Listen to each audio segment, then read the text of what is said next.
Alabama folk singer is dead after she was attacked by a pair of coyotes. What is the monkey doing? Tell me what the monkey... He hit your face off!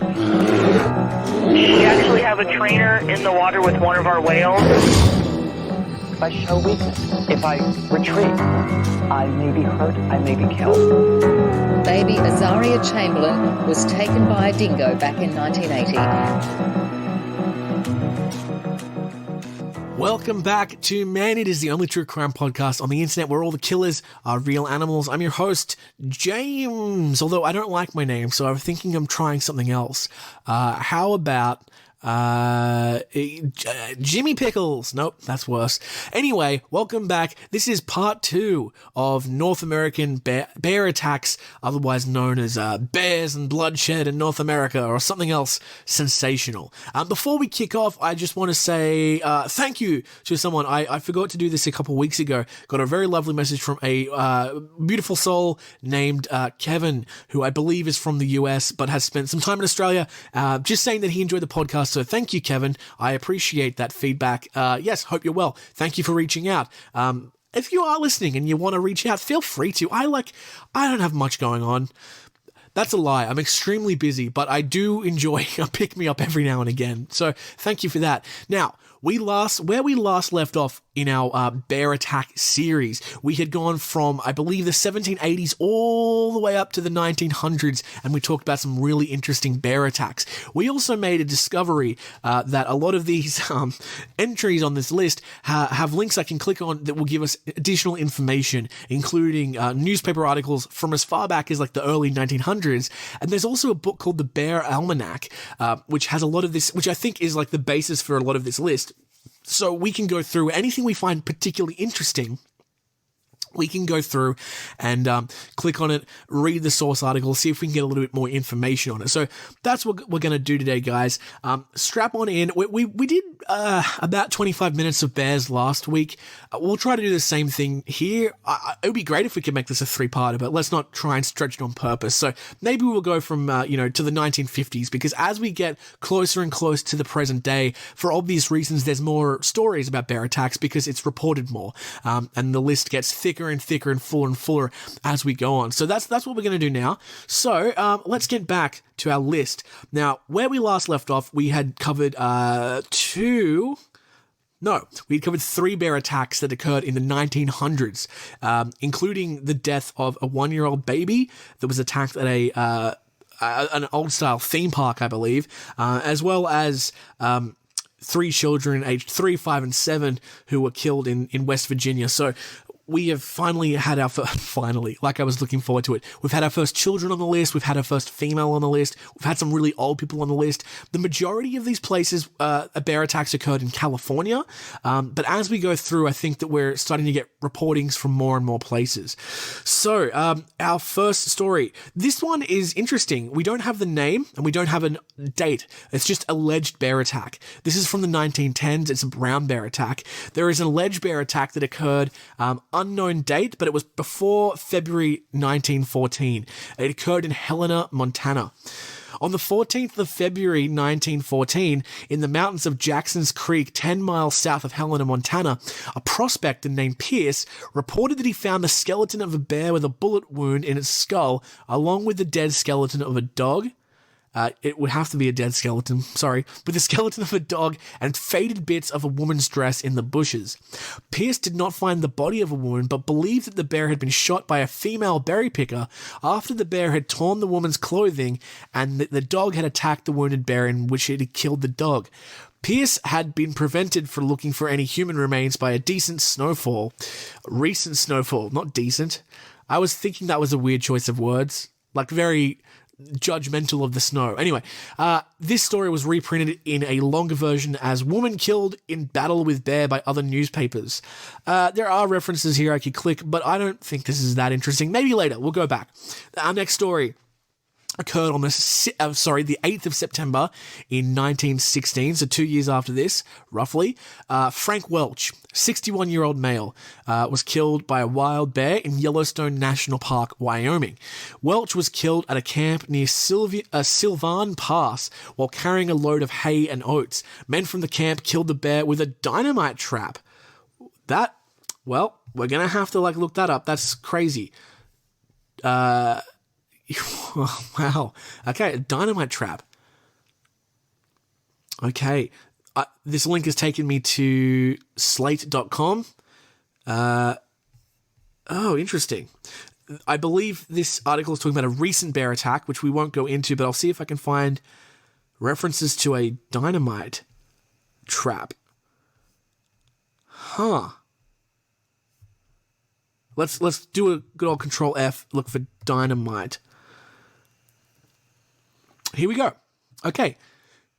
The first extensively documented death by a grizzly within Yellowstone Park's borders was the fatal mauling of 61-year-old government laborer Frank Welch in 1916. And the park's first extensively documented judicial execution of a grizzly bear soon followed. Some historians suspect the bear that killed Welch was an abnormally ill-tempered because his toes had been ripped off when he escaped from a trap in 1912. Whatever the bear's motivation, though, Welch's fellow laborers decided that old Two Toes deserved to die for his crime. Men from the road camp where Welch had been working placed some edible garbage in front of a barrel filled with dynamite. When the bear began to eat, they blew it to smithereens. That was how grizzlies were treated if they injured humans in the early days of Yellowstone. They were killed.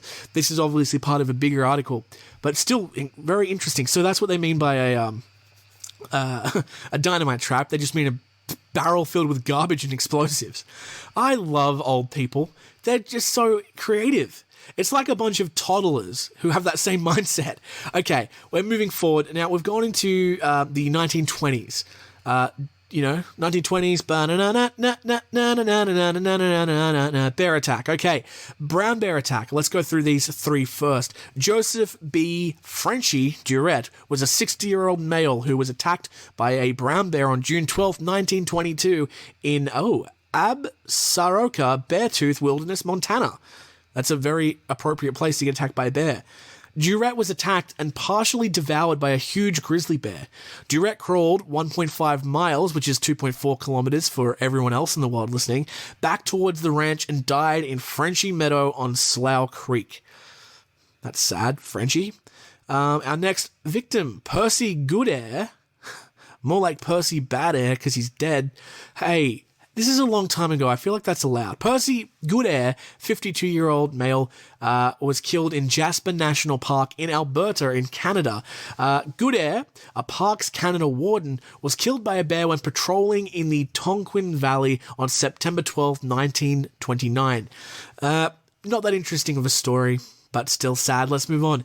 Jack Thayer, 31-year-old male, about a month after that previous attack, October 16, 1929, was attacked by a wild grizzly bear in Admiralty Island, Alaska. I've never heard of that place. Admiralty Island. Thayer, a U.S. Forest Service employee, and Fred Herring, an assistant, encountered a brown bear at close range while conducting a timber survey on the southeast of Admiralty Island. Thayer shot the bear while Herring retreated to a tree, but the wounded bear mauled Thayer, who died later that evening. Wow. Okay, so Herring knew what to do, which was climb a tree. Although apparently I've heard that's not that helpful because bears are apparently really, really good climbers, particularly black bears. I've seen videos of black bears just hauling crev up trees. I don't know if it's the same for brown bears. Maybe they're a lot bigger than black bears, so maybe they struggle to climb. I don't know. Don't take my word for it. Okay, we are moving forward now. We're still in the 1920s, and it's again in 1929, but this is a black bear this time. This person was less than 10 years old. She was a female. Her name was Olga Gregorchuk. So maybe some sort of Russian background. Olga Gregorchuk was killed near Lake du Bonnet in Manitoba. The great thing about talking about stories from North America is that I've heard a lot of these names in pop culture throughout my life, so that the pronunciation isn't as much of a struggle as when it's an Indian story or a Russian story, so I do appreciate that. Thanks, North America. Gregorchuk was minding her 4-year-old brother, Bill Gregorchuk, while their parents were out working on the farm. Sure, that's what... That's what I'd call it too if I was out fucking my wife. I'm working the farm. You stay here with your little brother. A large 420-pound bear, 420, blaze it, black bear chased Olga and her brother into their family farm house where it knocked the door in, attacked Olga, dragged her out, and ate her. Okay, I'm sorry for making jokes before. That's sad. By the time her body was found, it had been consumed, with the exception of her head. Okay, that makes it worse. A small gravestone in Red Deer Cemetery, Manitoba, describes her death. That's... This one requires follow-up. Let's have a look. Oh, no. I'm just seeing the headline. Of bears and women investigating the hypothesis that menstruation attracts bears. This looks like it's an article from the University of Montana. What page do I have to go to? Does it say? Give me one moment. It doesn't say. I'm not reading the whole fucking thing. This is a university article from 1988. Yeah,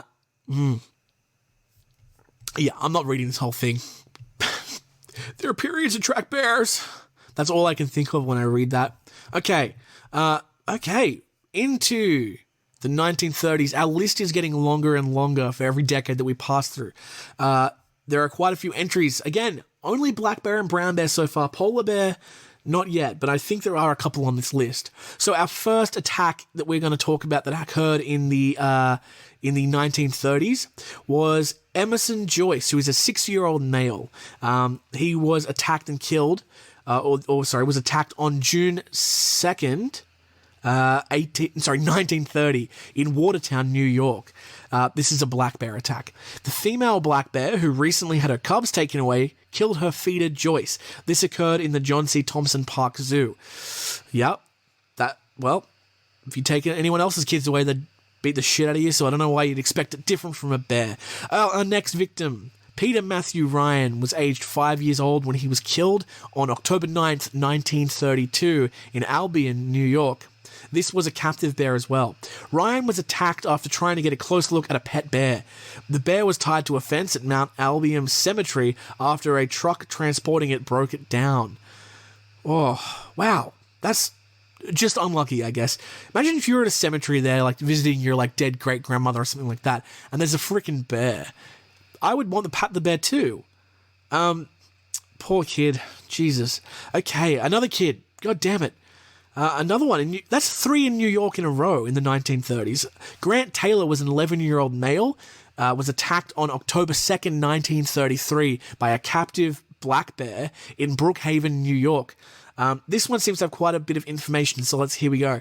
On his walk... No way.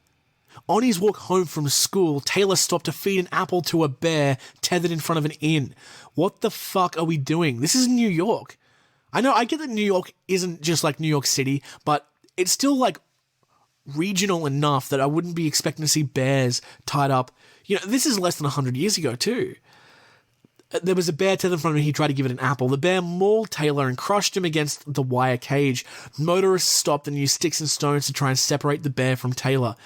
Eventually, a man operating a nearby roadside stand came and shot and killed the bear. An examination revealed that the bear hadn't eaten in 2 days. The inn had 2 bears that were trapped for 5 years previously in the Adirondacks and were frequently fed by passers-by. Both bears were killed. I'm just going to go ahead and say it. You shouldn't keep bears as pets. I don't think they're pet material. Get a cat. I have a little cat here. It's my girlfriend's cat. I love her to bits, and she hates me and swipes at my feet. Okay, William finally... Not a child, although the name kind of sounds like it's a kid. William Thomas Bill Brown Jr. was 64 years old. Whew! He lived a good life. It's fine. November 11th, 1934. Was killed by a captive bear in Pecos County in Texas. Brown was killed while trying to recapture a bear from his roadside zoo. Fuck, he owned the zoo. A posse shot and killed the bear. That's so Texan. A posse shot the bear and killed it. From his roadside zoo. I'm not saying this guy was asking for it. We don't blame victims here. But if you operate a roadside zoo and you don't just have a posse ready, yeah, you might die from a bear attack. Another older male, 54, that's midlife. Clarence Stanley, a 54-year-old man, was killed in Mankato in Minnesota, November 11th, 1934. The exact same day. Wow. The exact same day that William Thomas Bill Brown Jr. was killed by his bear from his zoo, Clarence Stanley was also killed. Stanley was mauled by a bear that he tried to raise from a cub. Stanley was mauled by a bear that he had raised from a cub. The caged bear attacked Stanley when he tried to retrieve a purse that had been dropped inside the bear's cage. So, did this guy run a zoo as well? These fucking assholes. Don't run zoos with bears if you're not licensed and equipped to deal with it. Anyway, okay, our final black bear story from the 1930s. This is a twofer. Ooh, a twofer. We don't get lots of these. George Langley, 55, and James Virtue, 68, were both killed by a captive black bear on October 15th, 1936. Langley owned a gas station where he kept a bear. Why do you need a fucking bear at your gas station in 1936? What is happening? God, they say a lot about America. I know a lot of my listeners are from America, and I love you. I really do. They say a lot about how America is it's a empire in decline right now. The country is fucked. It's divided. It's more divided than ever. But at least you don't have fucking bears at petrol stations. Or maybe you do. I don't know. After entering the bear's cage, defeated, Langley and his helper were attacked. The bear was shot and killed. Yeah, cool. Great. So, in this list so far, there are now two kinds of cliches. Number one is a hunter who shoots a bear and thinks it's dead and goes to finger it or touch it or do something, and the bear wakes up and kills them. That's number one. Now, number two, thanks to people in Minnesota and Texas and Maine and Brookhaven, New York, it's a bear that's owned by someone at a fucking Pepsi station or I don't know, a service station or a 7-Eleven. I don't know. Weird stuff. Okay, we're going back down to some brown bear stuff now. In the 30s, hopefully there's less bullshit, stupid stuff, but we're gonna have to see. Thomas Earl, 56-year-old male, was killed by a captive bear. Okay, not a great start. Earl was a zookeeper at the Cleveland Brookside Zoo. All right, well, at least that seems to be an actual zoo, not just some roadside petting shit. He was mauled by a brown bear when feeding it in its pen. After a vicious struggle, police shot the bear. Earl was also mistakenly shot. However, it was determined that he was already dead. Yeah. Hey, I would probably also say that the guy was already dead if I shot and killed someone, wouldn't you? Earlier that day, Earl had been fired from his job. So, interesting. Maybe he shouldn't be feeding the bear. That was in Cleveland, Ohio, by the way. Which I'm not prepared to say that that's the first sort of big city that this has happened in, but it's the first major city that I've recognized on this list. John McDonald was 70 years old when he was attacked by a wild bear near Dawson in Yukon Territory in, I think, Canada. Is Yukon River and Yukon is in Canada, right? I know it's north, it's cold. October 1932 is when this occurred. McDonald's mutilated body was initially found in the wilderness 20 miles, or 32 kilometers for the normal people playing at home, north of Dawson. McDonald's corpse was moved into a cabin, and before police arrived, the bear broke into the cabin and scattered the remains. McDonald was a woodcutter who lived alone in a shack on the Yukon River. That sounds delightful. He was 70 though, so maybe he was lonely. Aw. Okay, our final bear attack that we're going to talk about from the 1930s, final brown bear attack, Charles Wyman, who was 76 years old, was attacked on July 18th, 1934 by a captive bear in Denver, Colorado. Wyman, a zookeeper, classic, was attacked by two grizzly bears. Oh god, he was attacked by two. He was attacked by two grizzly bears at the Denver Zoo after spraying them with a water hose. It was speculated that the bears were in a foul mood due to warm weather. The bears were also shot. Well, here's an example of one where I think he was just trying to be nice. It's hot. It's a hot day, and he sprayed him down with a hose, but they don't like that, apparently. Okay, let's move on. We're going into the 1940s. Okay, we'll stick with brown bears for now. Okay, our first story in the 1940s, June 14, 1941. Thomas Miller, who was 28 years old, was attacked and killed in Detroit, Michigan, another pretty large city. Miller, a carnival employee, was struck on the head by a bear from Canada. The attack occurred when Miller took the bear out of its cage to perform tricks for his wife. So this guy got bonked really hard on the head and died, is essentially what they're telling us here. Nice. Good one. Martha Hanson. Martha Hanson was 45 years old. The attack occurred in Yellowstone National Park again. This is the second on our list from Yellowstone. If you'll remember previously, I think, was it this episode? Yes, they killed another bear in the 30s, or maybe it was the 20s, with a dynamite trap, which is just a bunch of garbage with dynamite shoved in it. This occurred on August 23rd, 1942. Martha Hanson left her cabin to go to the restroom. As she rounded a corner, she surprised a bear and was mauled. Hanson was taken to the hospital and died 4 days later due to injuries sustained from the attack. Hanson's sister sought and eventually successfully received compensation for expenses incurred to her care. Franklin Delano Roosevelt signed a bill in 1944 granting the family $1,894.95. There you go.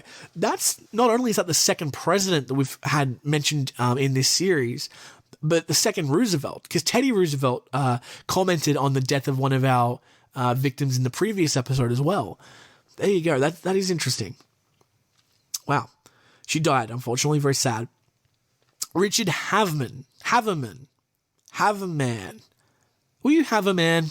I'd love a man. Anyway, sorry. Richard Haverman was 68 years old, was attacked by a captive bear, brown bear, on December 11th, 1942 in San Diego. Okay, Haverman, that sounds like the right way to say it too, Haverman.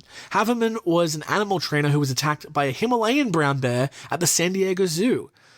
Wow, okay, so this may be the first bear attack on this list that was perpetrated by a bear that was not born, or at least not like one of the North American species. Himalayan brown bears from the Himalayas, which you might have guessed. Just like pink rock salt. They're imported in mass for no reason. Okay, final brown bear story from the 40s. This is September 10, 1945. I think was the war over by September 10th? I think it was. So this 8-year-old boy lived to see the war end and then got eaten by a bear. In Seattle, Washington, a famously sunny city, Seattle, Washington, Strand was attacked while playing with a pet bear. Do I need to remind you how I feel about this? The bear also bit a neighbor who attempted to rescue Strand. The bear was taken to Woodland Park Zoo. Well, that's nice. They didn't kill the bear for once. That's lovely. We're going to move forward now to the 1940s black bear attacks. There are 3 here, and we may end our little series here, this episode at least, and we'll go on. How much longer do we have? Oh, no, we've got ages. We've got so many bear stories stretching from the 50s to current day. So what we might do is we'll do these 3 stories from the 40s, and then we'll do all the stories in the 50s, and then we'll go from 1960 all the way to the present day. That's a good 60 years for the final episode. Okay, the 1940s black bear attacks include Carl Hendrick, who was 37 years old. The attack occurred on November 23rd, 1943 in West Townshend, Vermont. If you're from Vermont, tell me if I'm pronouncing that correct. Henrik was hunting in West Townsend, Vermont, and his body was found with a blackened face and scratches. His rifle and bear tracks were found nearby. A theory is that Hendrik shot the bear, thought it was dead, and then squeezed to death when he approached. Classic. Anton Rauch, 59 years old, was killed by a captive bear in Chicago, Illinois on August 2nd, 1945. Rauch, a worker at the Lincoln Park Zoo, was attacked while cleaning the bear's cage. And Carol Ann Pomeranke was 3 years old, very sad.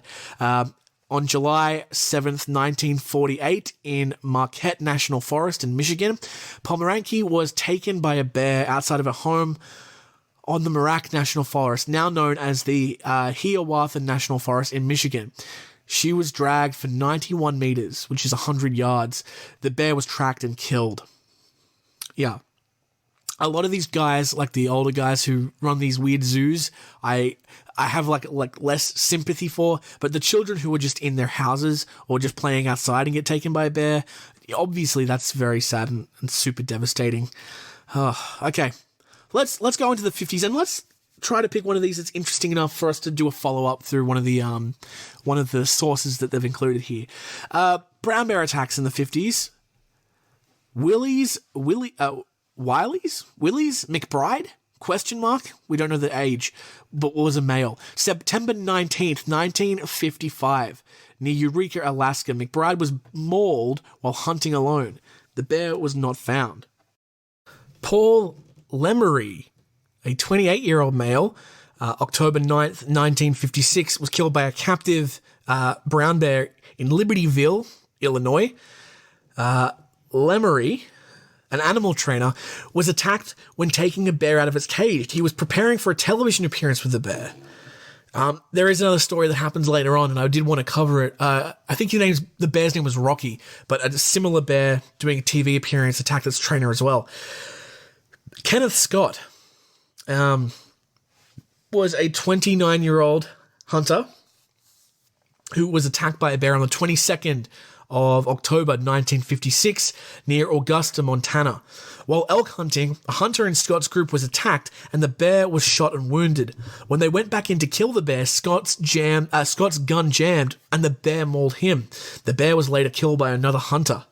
What a shit bachelor party that would have been if you were out. Sam Adams, a 45-year-old male, was killed on October 27th, 1955 by a wild bear near Ovando in Montana. Again, Montana is probably coming up to be one of these places that constantly are wrought with bear attacks. Adams was missing after hunting near the Continental Divide northeast of Missoula.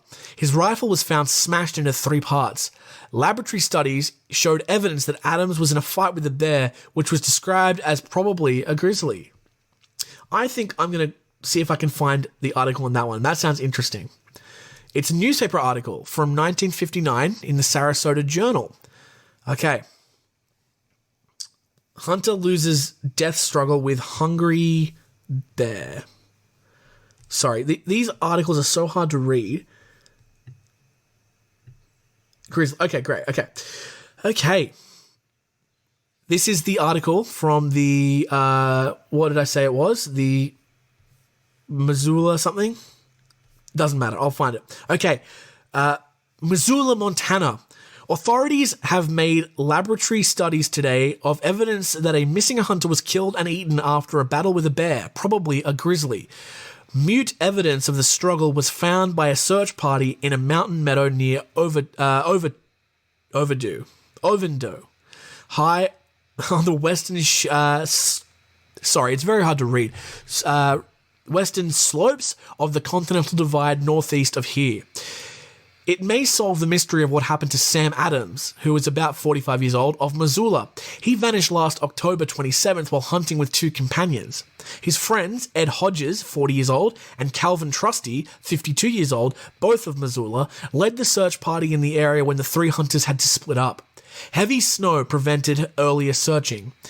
The party found Adams' rifle smashed into 3 parts, his wallet, shoes, and tattered bits of clothing, and they also found bear signs and remnants of half-digested clothing, human bones, and hair.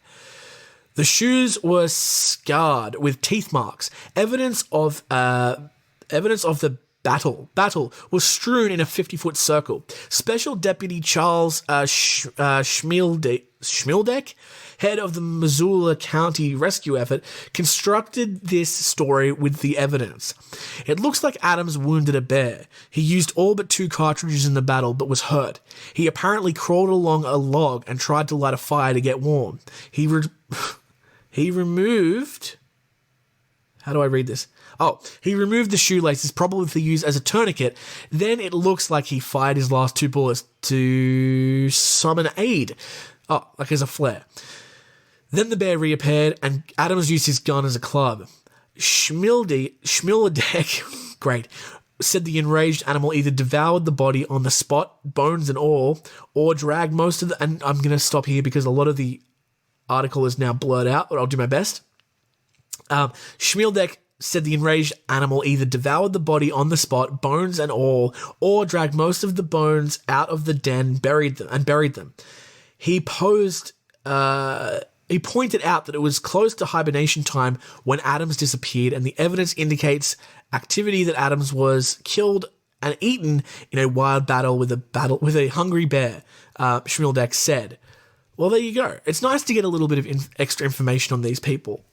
Okay, our final 5 stories. We're going to talk about 5 black bear attacks that occurred in the 1950s, and then we're going to move on to our scratch of the day.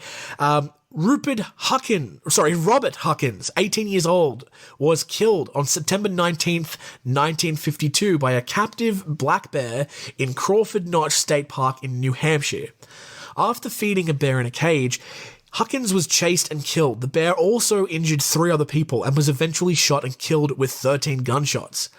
Rudolph Geyer, 50 years old, was killed by a wild black bear on November 19th, 1952, near Anchorage, Alaska. Geyer and a black bear were found dead at a remote mountain cabin. I just got a very dark image just then. What were those 2 doing in that cabin? I wonder if his wife knew. An investigator concluded that Geyer shot the bear after it entered his cabin, and before dying, the bear fatally clawed Geyer. Yeah, unlikely story, as if they weren't having an affair. Andrew Mark Palmer was a 3-year-old. On August 11th, 1953, killed in Flagstaff, Arizona. While Palmer was playing with his grandparents' pet bear, he was mauled. Fuck's sake. Ugh. The bear was shot and killed by a neighbor. There's no point in saying anything. You know what I'm feeling. Barbara Coates, another 7-year-old girl. Maybe she was killed by her grandparents too. Let's see. August 12th, 1958. No, this was a wild bear in Jasper National Park, Alberta, Canada. While Coates was picking berries outside of her family's Sunwappa Falls cottage, a black bear appeared. Coates ran to the cottage, but the bear chased and mauled her. Okay. That one's innocent. No, not maligning that person at all.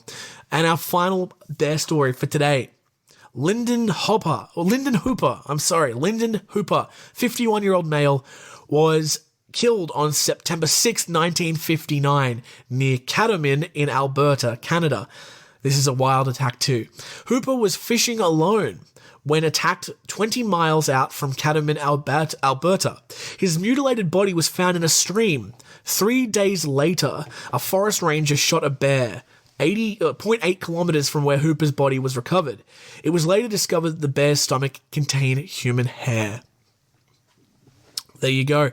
That last one might be one of the most innocent stories. That's not a child. A lot of these other men were either hunting bears or hunting elk or fucking owned the bear and fucked around with them. But this guy was just fishing. So very sad. Of course, all the children involved, obviously 100% innocent. I don't want to malign any of the victims too much, but look, if you own a fucking roadside zoo or you just tie up a bear next to your petrol station, I don't know what else to tell you, man. You're probably going to get scratched by a bear at some point in your life. Do we have time for a scratch of the day?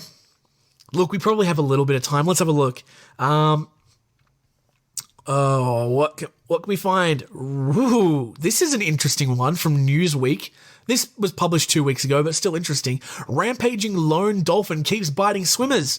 Yay! This sounds fun. Oh, Scratch of the Day. If you don't know what that segment is yet, you haven't been paying attention. Scratch of the Day, when I go through the news and find animal attack stories that might be interesting. And here's definitely one. This is in the tech and science part of Newsweek. Okay. Rampaging lone dolphin keeps biting swimmers. A dolphin has bitten 2 swimmers in Japan, the latest in a string of attacks from what appears to be a single dolphin. As reported by local media Fukushima Online, the most recent incidents occurred on August 11 at Koshino Beach in Gamocho, Fuki City. The 2 injured swimmers, who were bitten hours apart, were taken to the hospital. Both victims were men in their 40s. The first incident occurred in the morning, with a man being bitten on both arms. Around 6 hours later, a second man was bitten on the fingers of his left hand. Dolphins are highly intelligent animals, capable of teaching, learning, cooperation, and even grief. They are usually highly social and live in large groups called pods. They have been known to attack humans, especially in captivity. In April 2022, a 23-year-old dolphin that has spent its entire life in captivity attempted to drown its female trainer.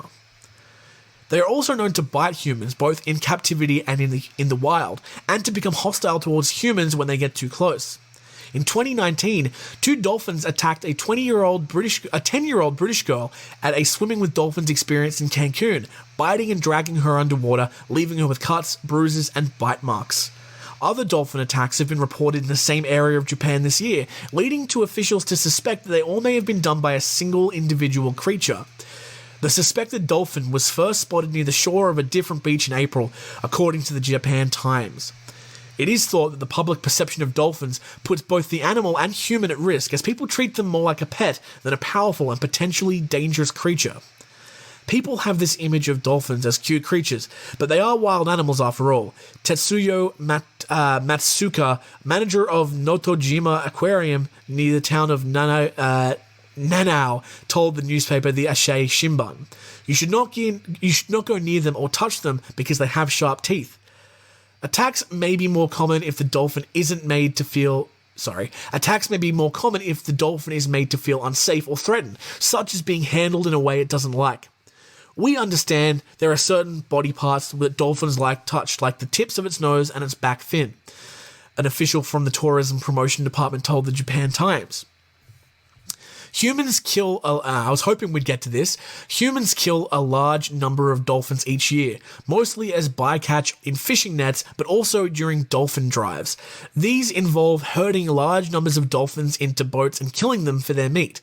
It is considered by many to be inhumane and has long been performed in Japan since whaling days, although it currently only takes place on a large scale in Taiji. Over 22,000 dolphins and other small whales are killed in this way annually in Japan. Following the latest attacks, the Fuki Minami police warned beachgoers not to swim when dolphins were spotted nearby, and signs have been erected on the beach urging swimmers to take care and never to touch dolphins. The exact species of dolphin involved is as yet unknown, although common species found near the waters of Japan include bottlenose dolphins, striped dolphins, and Rizzo dolphins. According to the Japan Times, the Fuki municipal government has set up a device emitting ultrasonic waves near the beach that will deter dolphins from coming near. There you go. Interesting. That's quite a long story. I'm glad that they mentioned the whaling of dolphins in Japan, because the entire time we're reading that, I was kind of just thinking, this is a bit of like revenge, right? Because of how many dolphins those fishermen in Japan kill. But anyway, if you want to watch a documentary about that, God, I can't remember what it's called.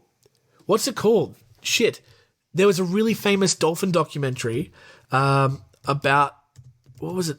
Dolphin documentary. It's called The Cove.